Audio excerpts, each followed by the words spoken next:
안녕하십니까, 레피드입니다. 12월 10일 두산 엔더빌리티 보도록 하겠습니다. 증시 먼저 보겠습니다. 코스피 2.4% 상승했고요. 코스닥은 5.5% 상승하면서 오늘 양증시 상승하면서 진행되었습니다. 코스피는 2400선을 회복했고요. 코스닥은 600 중반선으로 올라가면서 진행이 되었습니다. 외국인 투자자가 1000억 정도 매도를 했고 기관 투자자는 4,500억을 매수하면서 반대로 이제 매수로 진행이 되었습니다. 코스닥은 외국인 투자자 2,000억, 2,900억 매수, 기관 투자자가 1,100억 매수하면서 양매수 진행이 되었습니다. 코스피는 이제 하단을 뚫고 내려가다가 오늘 이제 상승으로 마감을 했고요.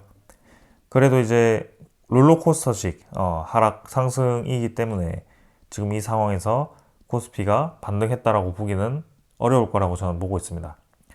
그래서 여전히 추세는 61선의 저항을 받고 떨어지고 있는 상황이고 2400선을 겨우 회복을 했지만 오늘 이제 화요일이었고요. 내일부터는 이제 옵션 만기일에 들어가는 수요일과 목요일입니다. 그래서 그 옵션 만기 이후에 외국인 투자자가 어떤 포지션을 취하는지가 상당히 중요해 보이고 지금 이제 외국인 투자자 오늘도 1000억 매도를 했습니다.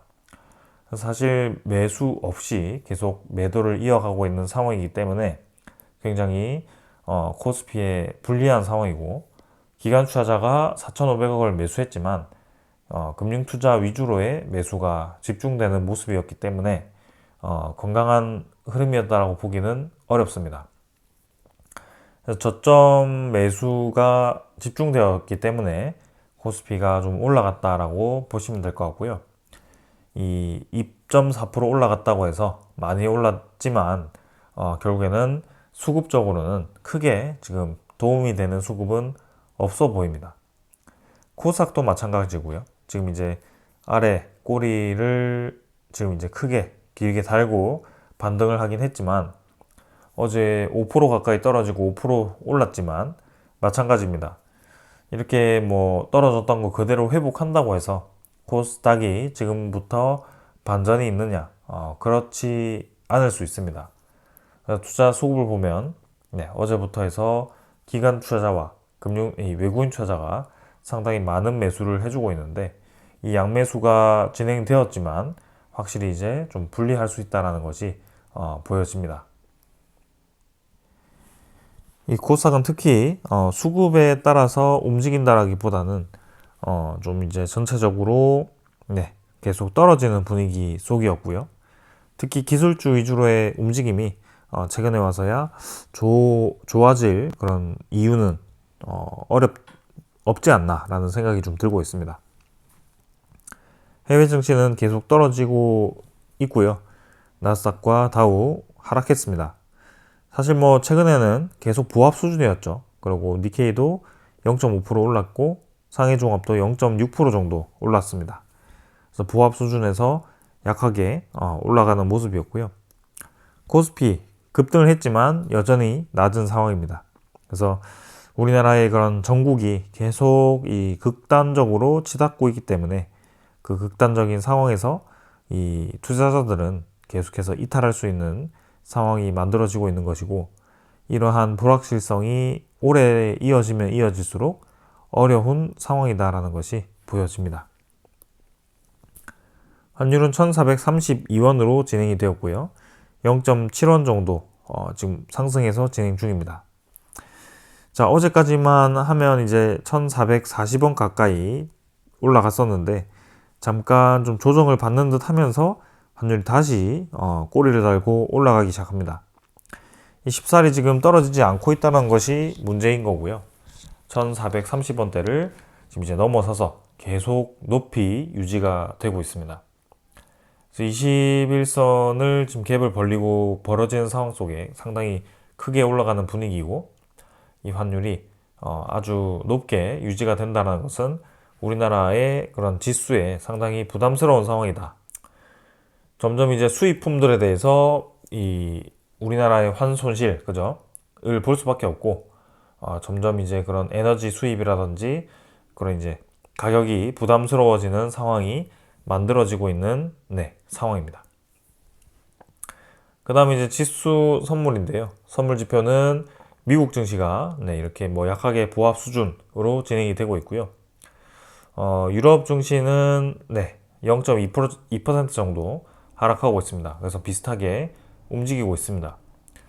뭐 해외 증시는 사실 뭐 크게 지금 중요해 보이진 않고 우리나라 증시가 상당히 크게 변동성이 크고요. 국제유가와 천연가스 오늘은 좀 하락으로 진행되면서 68달러, 3.0달러 수준으로 진행 중이지만 뭐 최근에는 뭐 크게 변화 없이 저 정도 수준으로 유지를 하고 있는 것 같습니다. 저기서 더 올라가게 된다면 이제 인플레이션에 대한 우려감이 좀 있는데 아직은 그러한 상황은 보이지는 않고 있습니다. 가장 문제가 이제 환율과 이 미국의 10년물 채권 금리거든요. 근데 10년물 채권 금리가 다시 올라가고 있습니다. 4.23%로 지금 진행 중이고요. 이게 채권 금리라는 것이 시장 금리로 받아들여지고 있기 때문에 미국이 기준금리를 떨어뜨렸다고 해서 시장금리가 같이 떨어지지 않고 있는 상황입니다. 그래서 시장금리가 유지되고 있고 오히려 유지된다라기보다는 더 높이 올라간 상황에서 기준금리를 더 내릴 이유는 없어 보이고요. 4.2%를 회복했고 계속 이렇게 높게 유지가 된다면 12월 달에도 금리를 떨어뜨리기는 어렵지 않을까라는 생각이 들고 있습니다.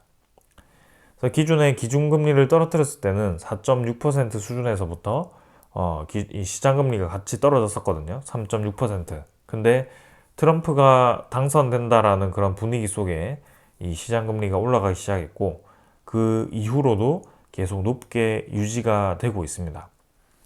그렇기 때문에 이 시장에 대한 그런 물가의 상승 기대감, 그 다음에 이 기준금리의 하락보다는 아직까지는 경기가 괜찮고 강하다라는 것을 보여주고 있는 것 같습니다.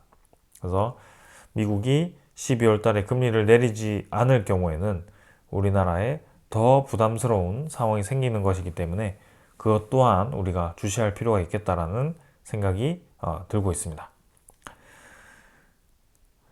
자, 이 정도로 오늘 증시 리뷰는 마치도록 하고요. 종목으로 넘어가도록 하겠습니다. 두산에너빌리티 보겠습니다. 200원 하락해서 1.15% 하락했고요. 17,800원으로 180원으로 마무리되었습니다. 자, 오늘도 두산에너빌리티는 하락으로 진행이 되었고요.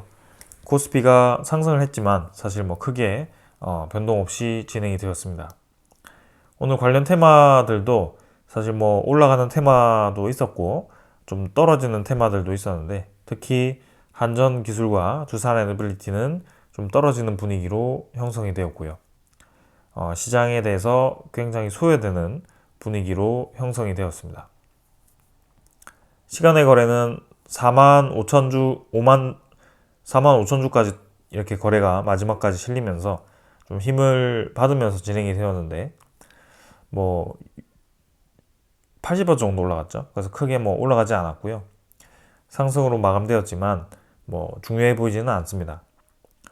두산에너빌리티는 지금 이제 5일 연속 하락을 했고 사실 하루를 제외한다면 11월 28일 고점을 찍고 떨어지기 시작해서 굉장히 크게 지금 하락을 한 상황입니다. 특히 오늘은 1300만 주에 대한 거래가 터질 정도로 거래가 증가를 했지만 주가가 올라가지 못했다라고 보여지고 오늘 반짝 이렇게 이슈가 있었지만 주가의 상승을 유지하지 못한 채로 하락으로 진행이 되었습니다. 그래서 이 이유에 대해서는 조금 이따가 말씀을 드리도록 하고요. 지금 확실히 두산에너빌리티의 수급 자체는 외국인 투자가 꾸준히 들어오고 있지만 그 외국인 투자자에 대한 매수세를 사실 주가가 반영을 하지는 못하고 있습니다. 그래서 떨어지는 이 주가에 대해서 그냥 받치는 수준으로 진행이 되고 있고 그 이상으로 밀어 올리지는 않고 있다는 것이 이번 흐름으로서 또 한번 보여지고 있는 상황인 것 같습니다. 투자 수급을 보게 되면 오늘도 외국인 투자자는 17만 주를 매수했는데요. 크게 상승 없었고요. 기관 투자자가 상당히 크게 매도를 했습니다. 금융 투자가 100만 주 정도 매도했고 보험 28만 주, 투신이 46만 주, 연기금 투자가 90만 주, 사모펀드가 26만 주를 매도하면서 전체적으로 기관 투자자가 모두 매도를 하는 모습이었고요. 특히 연기금 투자자가 지금 이제 5일 연속 빠지면서 한 300만 주 가까이를 매도하는 모습이었습니다. 그래서 이 두산 에너빌리티에 대한 그런 이 기업의 전망은 전체적으로는 이 전 세계적인 시장을 보면 좋겠지만 단기적으로 우리의 이 정치 상황, 그 다음에 국내 시장, 그 다음에 합병에 대한 불안정성 이러한 것들이 계속 불확실성을 추가시키고 있다는 점에서 상당히 어렵게 진행이 되고 있습니다. 그래서 지금도 오늘 주가가 코스피가 올라갔음에도 상승하지 못하고 진행이 되고 있고 지금도 200원 정도 하락을 했는데요. 이번 주 이제 옵션 만기까지 어떤 흐름을 보이는지 그리고 옵션 만기 이후에 어떠한 흐름을 보이는지 그런 것들을 좀 지켜보도록 하겠습니다. 그 다음에 이제 공매도 잔고 살펴보도록 하겠습니다. 잔고는 계속 비슷한 수준인데요. 98만 주 정도 진행이 되었습니다. 전날 대비해서는 2만 주 정도 떨어져서 진행이 되었는데 크게 변화는 없었고요. 전체적으로는 조금씩 줄어드는 모습으로 진행이 되고 있습니다. 그래서 비슷하게 형성이 되고 있다. 그 다음은 이제 대차 잔고도 살펴보도록 하겠습니다. 대차 잔고는 오늘 상환 상위 종목에 위치를 했고요. 두산 에너빌리티 91만 주 상환되었고 잔고 증감은 88만 주로 이렇게 줄어들었습니다. 1160만 주로 대차 잔고는 줄었지만 전체적으로는 반등을 크게 하지 못한 상황이고요. 종목 상세로 보시면 외국인 추정 물량이 18만 주 플러스에서 17만 주 플러스로 진행이 되었지만 외국인 보유는 증가를 하고 있지만 기관 투자자가 아주 크게 매도를 하면서 계속해서 두산 에너빌리티의 주가를 떨어뜨리는 주 요인이 되고 있습니다. 그래서 이 12월 6일에도 이 기관 투자자는 매수를 했지만 금융 투자 위주로의 매도가 있고 그 외에 장기적인 투자를 하고 있는 이 영기금 투자자가 계속해서 빠져나오고 있다는 점에서 확실히 두산 에너빌리티의 단기적인 흐름에 부정적인 요인으로 작용을 하고 있습니다. 그래서 외국인 투자자가 지금 두산 에너빌리티를 아주 단기간에 집중적으로 매수를 하고 있는데 이 부분이 앞으로의 주가의 상승을 얘기한다 라기보다는 결국에는 상승보다는 주가의 하락에 대해서 좀 바치는 물량들이다라고 생각을 할 수도 있습니다. 지금은 전체적인 시장이 안정화되는 것이 우선이고요. 두산 에너빌리티가 지금 주가가 어디가 저점인지라고 말씀을 드리기가 어려운 상황이다라고 생각이 됩니다. 그래서 지금은 쌍바닥 형태의 이 수준까지 주가가 떨어질지 아니면 그 이상으로 주가가 떨어질지 코스피가 어디까지 밀릴지는 아직 우리가 예상을 할 수 없는 상황이기 때문에 추가 매수에 대해서 지금 보수적으로 접근하자라고 말씀을 드린 거고요. 국내적인 그런 상황이 해결되기 전까지는 계속해서 기관 투자자가 이렇게 매도를 할 가능성이 크기 때문에 상당히 어려운 그런 상황이다라고 말씀을 드리는 겁니다. 거래원은 오늘 사실 특별하게 매도에 집중된 거래원은 없었거든요. 근데도 저렇게 기관 투자자가 크게 매도를 하였고요. 계속해서 기관 투자자가 매도를 이어가는지 한번 살펴보도록 하겠습니다.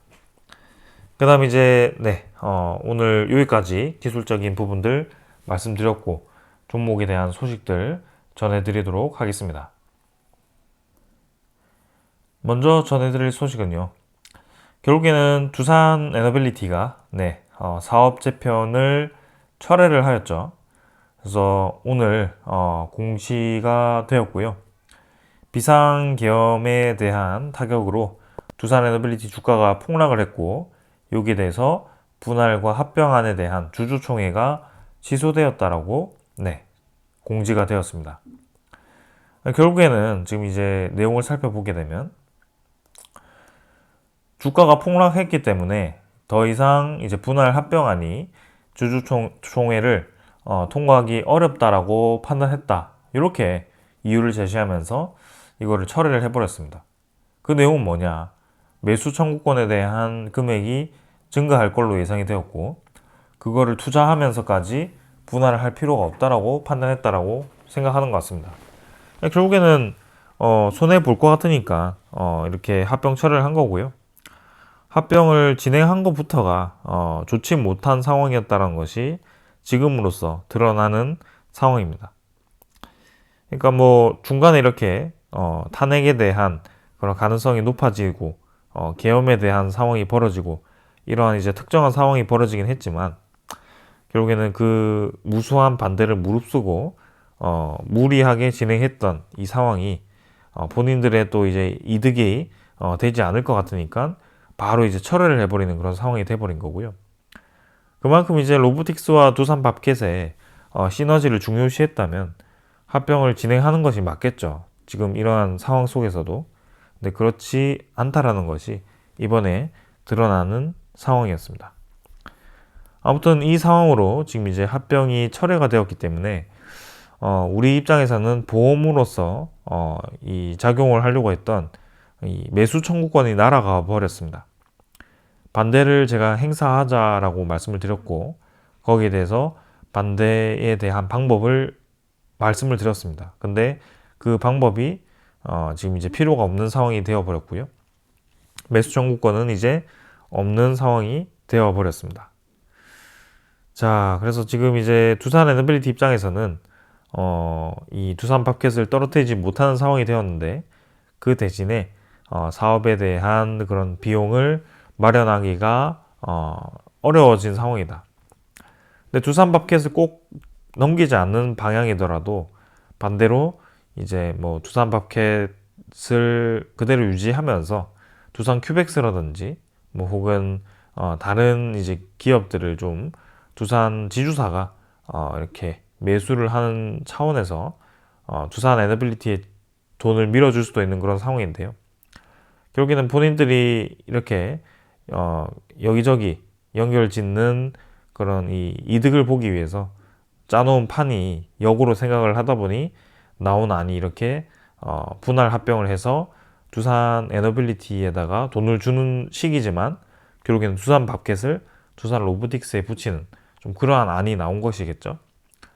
지금 이제 그게 애매하게 되어 버리니까 이렇게 무책임하게 철회를 해버리는 상황이 되어 버린 겁니다. 시장은 뭐 잠깐이라도 그 이 철회에 대한 부분을 호재로 받아들이는 듯 했지만 이렇게 잠깐 주가가 올라가는 듯 했지만 그대로 다시 내려왔고요. 결국에는 크게 대세에 영향을 주지 못하는 상황이 되어버렸다라고 말씀을 드립니다. 그래서 지금 합병이 진행되냐 안 되냐가 크게 중요하지 않았다는 점이고 결국에는 두산 에너빌리티가 지금 포함되어 있는 이 상황이 이 우리나라의 불확실성이 해결이 되어야 되고 두산 에너빌리티가 사업성이 증가할 수 있는 그런 확실한 소식이 들려와야 된다라는 것이 핵심 포인트인 것 같습니다. 그게 미국과의 합의 혹은 또 다른 이제 수주의 소식인데요.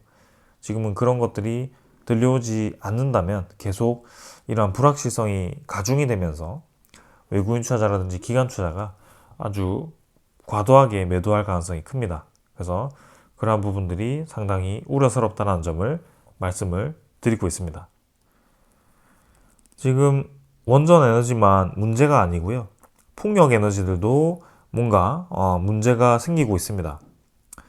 11차 전력 소급 기본 계획이 일단 중단이 되고 있다는 점이 상당히 큰 우려고요. 신규 사업이 허가가 중단되었고 개통 보강도 어려워졌다. 그러니까 전체적으로 이 해상 풍력에 대한 사업이 불확실성이 커졌다는 점이 이 원전 에너지 말고 또 다른 문제다라고 얘기를 하고 있는 겁니다. 신규 사업을 준비하던 사업자들이 지금 상당히 당황스러운 상황이 생긴 거고요. 당분간 기존 설비를 유지하고 정권 바뀌고 새 계획까지는 또 2년 가까이 걸리기 때문에 상당히 어려운 상황이 생겼다라고 말씀을 드린 겁니다. 정책적으로 전부 다 올스톱이 되었기 때문에 신규 사업을 준비하던 사업자들이 위기에 봉착했고, 그 남해안 등지에서 수천억 원 규모의 해상풍력 개발에 나선 외국계 A사가 국내 사업자 등의 관련 사업 매각을 타진하고 있다. 그러니까 우리나라 풍력 사업에서 손을 떼겠다는 거죠. 두산 에너빌리티도 사실 이 해외 기업들과 협력해서 우리나라 풍력 이 사업을 촉진시키겠다라는 전략을 내세웠었는데, 그게 한순간에 지금 이제 우리 국가적인 불확실성으로 커지면서 풍력 사업에 손을 떼는 그런 일들이 벌어지고 있는 겁니다. 벌써 시작이 되었다는 거죠. 그래서 지금 어마어마한 타격이 오고 있다. 특히 두산 에너빌리티에 그러한 타격이 온전히 전해지고 있다는 점이 상당히 우려스럽습니다. 그러나 여전히 이제 해외 시장은 견고합니다. 우크라이나도 2050년까지 SMR 10기를 추가하겠다라는 이제 전략을 내세웠고, 뭐 홀텍과 현대건설에는 수주 기회 확대고 상당히 이제 좋은 그림이 그려지고 있고, 이제 미국 중심으로 해서 그런 많은 국가들이 이 원전 계획을 세워놨고, 그게 아직 철회되지도 않았고요. 그 필요성에 대해서는 점점 커지고 있는 상황입니다. 체코 입장에서도 워낙 원전이 필요하다 보니까 이 한국의 이러한 상황이 원전 프로젝트에 큰 영향이 없다라고 얘기를 할 정도이고요. 그래서 3월 본계약에는 이상이 없다라는 현지 언론의 내용이 있는 상황입니다. 그래서 전체적으로는 크게 변화는 없지만 우리나라 내부의 기류가 상당히 큰 변화가 예상이 되고, 그리고 기존에 안정적으로 예상되던 그런 사업들이 180도 바뀔 수 있는 그런 우려감 때문에 지금 우리의 우려감을 넘어서 외국인 투자자라든지 기관 투자자가 거기에 대한 대응을 하고 있다는 점이 상당히 우려스러운 상황입니다. 자, 그 빈틈을 노릴까요? 프랑스 프라마톰사와 일본과 이렇게 이제 소듐 냉각로 협정을 체결했습니다. 우리나라가 이렇게 빈틈을 보이는 그 틈을 타서 우리나라의 경쟁국들은 이렇게 협력을 하면서 SMR 개발을 서두르고 있고요. 소듐 냉각 고속로입니다. 우리나라는 아직도 차세대 SMR에 대한 개발을 진행을 하지 못하고 있는 상황이고요. 저렇게 이제 뒤처진다면 지금이야 단가를 낮춰서 덤빌 수 있겠지만 앞으로 추후에는 우리나라의 수주가 어려워질 수 있다라는 점을 생각을 해야 됩니다. 계속 이제 국내에서 서로 싸우고 그런 물고 뜯고 하는 그런 상황이 이어지고 있고, 아직까지도 정리가 되지 않고 있습니다. 그런 중에 해외 경쟁국들은 우리나라의 빈틈을 노려서 시장을 확대하기를 기회를 노리고 있습니다. 그런 상황입니다. 그래서 두산 에너빌리티가 지금 이제 잘 선방을 해왔지만 지금 상당히 어려운 상황이 된 것은 사실인 것 같고요. 그러한 상황이 해결되기 위한 상황이 사실 지금 아직까지는 제가 보이지 않고 있기 때문에 며칠 전부터 계속 이렇게 좀 좋지 않은 뉘앙스로 말씀을 드리고 있습니다.